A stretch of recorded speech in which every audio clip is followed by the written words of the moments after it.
কিন্তু আলটিমেট ঠকাচ্ছ কাকে?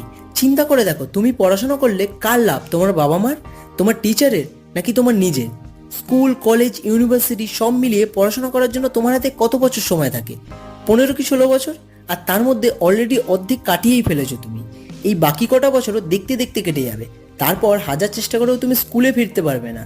আমি জানি পড়াশোনা বোরিং, বেশিরভাগ স্টুডেন্টদেরই পড়তে ইচ্ছে করে না। পড়তে বসলেও ফেসবুক, হোয়াটসঅ্যাপের নোটিফিকেশনগুলো কনসেন্ট্রেট করতে দেয় না। পড়তে বসলে ঘুম পায়, মনে হয় কবে এই স্টুডেন্ট লাইফটা কাটবে। আরে কাটাতেই যখন হবে, তখন এই সময়টা একটু কষ্ট করে পড়েই কাটাও না। ইন্ডিয়ার ম্যাচ দেখার জন্য তোমার হাতে অনেক সময় আছে, কিন্তু পড়াশোনার এই সময়গুলো আর ফিরবে না।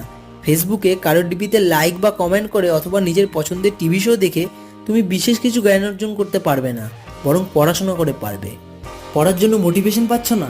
এক কাজ করো, কল্পনা করো তুমি যদি পড়াশোনা করে ভালো মার্কস নিয়ে পাশ করো, তোমার মা